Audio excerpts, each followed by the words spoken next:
Nah, maka kita berlomba-lomba bagaimana supaya hidup kita ada manfaatnya buat orang lain, Pak. Jangan nyusahin orang, gitu.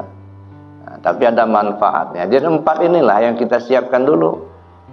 Pertama, harus tahu arah, tahu tujuan, kemana kita pergi sesudah mati. Yang kedua, kita tahu rute jalan yang akan kita lewati. Yang ketiga, punya kendaraan yang akan ditompangi. Dan yang keempat, punya bekal yang akan dibawa mati. Ini mendesak, Pak. Kenapa saya kata mendesak? Karena ibarat jamaah kita ini sudah jamaah asar.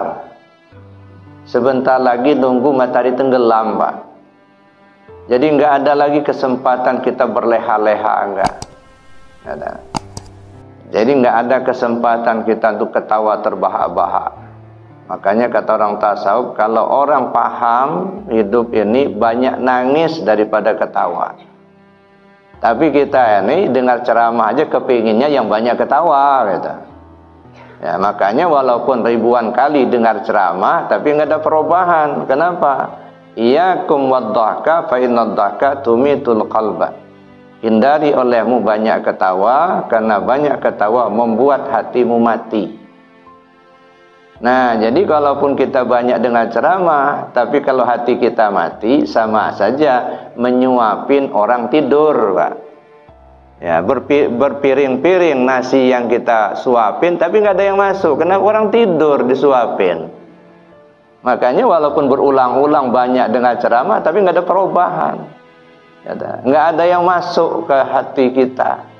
Ya. Kenapa? Yang kita maukan itu terbahak-bahak, ketawa-ketawa, gitu ya. Nah, maka oleh karena itu kita perlu untuk mempersiapkan diri. Ya. Salah satu diantaranya itu adalah arah, kemana arah hidup ini. Ya. Arah hidup ini harus menuju Allah. Baik Bapak Ibu yang saya hormati, makanya setiap syariat itu mesti ada hakikat. Nah, kita ini kadang-kadang terpaku dengan syariat tetapi lupa mencari hakikat. Ya, kita ini hanya banyak melihat kulit tapi lupa mencari isi. Nah, jadi ketika kita baca Al-Quran itu maknanya berlapis, Pak. Ya, semakin dalam kita pahami, semakin bermanfaat bagi kehidupan kita. Semua syariat mesti ada isi. Salat syariat ada isinya, ada hakikatnya. Puasa syariat ada isinya, ada hakikatnya. Nah, maka kita perlu cari. Oleh karena itu pada kesempatan ini mari kita lihat puasa dalam perspektif tasawuf. Bagaimana kita mengenal Allah lewat puasa. Nah, jadi kita kenal dulu Allah itu, Pak. Mengenal Allah ini tentu harus kita lengkapi, bukan hanya kenal Tuhanmu, namanya Allah, itu nama. Ya. Yang kita sembah itu bukan nama, yang kita sembah itu zat yang bernama Allah. Jadi kalau kita ingat Allah, ingat yang punya nama. Nama itu sebutan, ya. Allah sebutan. Apakah kalau kita sebut nama Allah, Allah itu nggak ada? Ya enggak, pasti ada juga. Jadi walaupun kita tidak menyebut namanya, Allah tetap ada, gitu. Maka disebut nama, ingat sama yang punya nama, gitu. Nah, bagaimana kita mau ingat yang punya nama kalau kita belum mengenal siapa yang punya nama itu? Maka kita perlu mengenalnya. Kalau kita katakan asyhadu alla ilaha illallah wa asyhadu anna muhammadar rasulullah, aku bersaksi tak ada Tuhan selain Allah, aku bersaksi Muhammad utusan Allah, itu kan kalimatnya. Apakah kalau kita tidak menyebut kalimat itu kita tidak bersaksi adanya Allah? Enggak juga.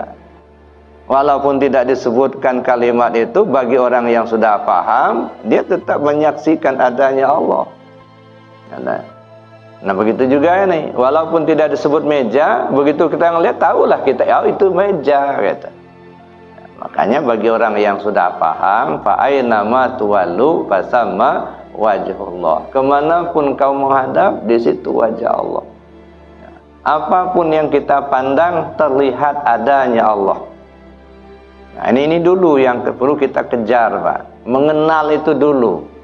Awwalu wajibin 'alal insani ma'rifatul ilahi bistiqani. Kewajiban pertama bagi manusia itu adalah mengenal Tuhannya dengan penuh keyakinan. Kenal dulu. La yasihul ibadah illa bima'rifatil ma'bud. Tak sah ibadah tanpa mengenal siapa yang kau sembah.